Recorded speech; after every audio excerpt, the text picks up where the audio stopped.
gosh! More trains! Oh, the humanity! Oh my god, wait. Okay, I'm just making sure. Anyway, Clarendon, train collision 17 years later. Fixed! Whatever that means. Probably like there was a misedit or somewhere. Who cares? We're gonna watch this. Can we get one like? It's all I ask. At least one like. Let's go. A devastating head-on from the early days of BNSF. But just because not very many people know about it doesn't mean it shouldn't be forgotten about. And this resulted in many safety recommendations too. This is the story of the Clarendon train collision.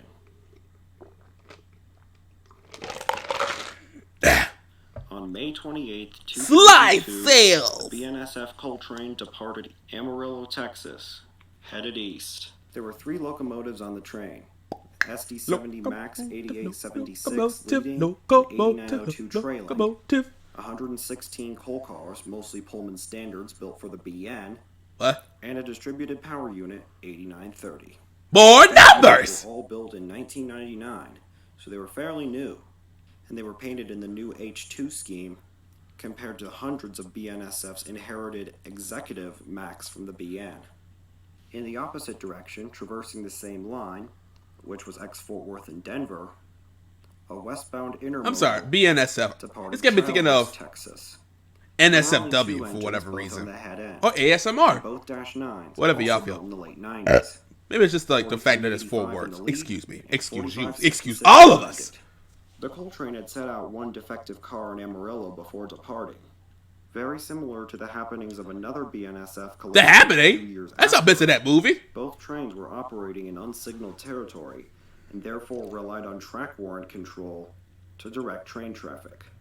7 minutes after departure, the coal train's track warrants, in effect for them, to proceed out of restricted limits in Amarillo to the east switch of Malden siding. And something Malden? Malden siding. Oh, Malden. Stop at the east switch. So there's Malden. Ashtola siding. 16 minutes after the coal train had received a second track warrant. Suddenly somebody else is talking. West of Ashtola siding.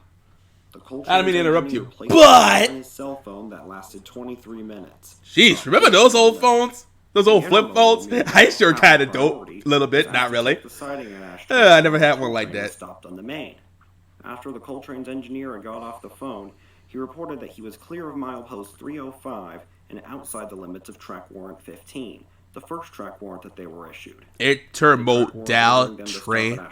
I would have said intermodal, like models, like America's Next Top Models, like, you know, Tyra Banks. West, East, the Armadillo, the Molding, Ashtola, Clarendon, the Henley, the Estelidi.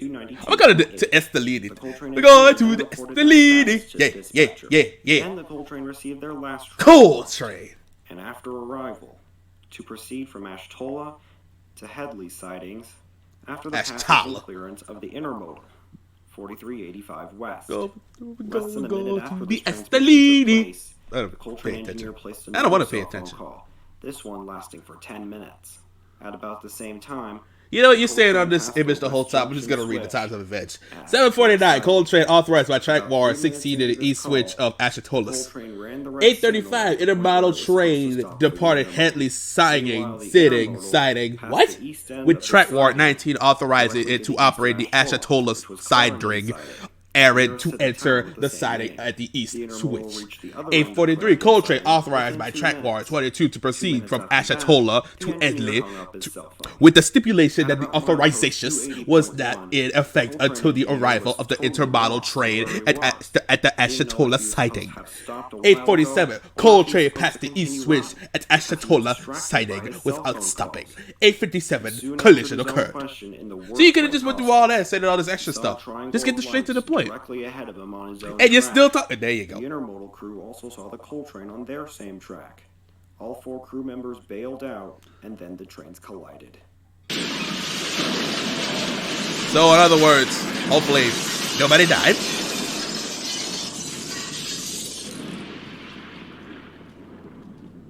I pretty sure there'd been more noise than that, but okay. Describe the scene as caution, loose door not hinged. Multiple engines what a shot! Derailed. The engineer to the intermodal train was killed. The door to the lead engine of the intermodal was thrown about 300 feet away from the track. The engine I itself, would want to see that, but I would want torched, not to be near and it. both of the trailing units on the trains suffered damage as well, whether that be fire damage or collision damage. 8876's cab section was found at the bottom of a pile I think of fire wreckage. damage is worse than 8876 had impaled crash itself into damage, the lead engine of the because intermodal, at least that's likely to be throwing instant. 4385 aside, and 8876's body crunching up on itself. 8902 was found laying on its right side, with the cab end having suffered fire damage. During cleanup, 8876 and 4385, the lead engines of both trains, were towed away for scrap, while 8902 and 4566 were repaired and are still in service today.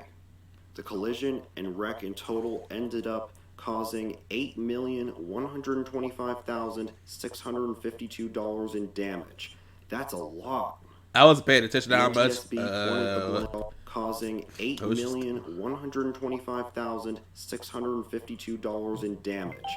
That's a lot. That is a lot. The NTSB pointed the blame at the engineer of the coal train, who was using his cell phone when he shouldn't have been.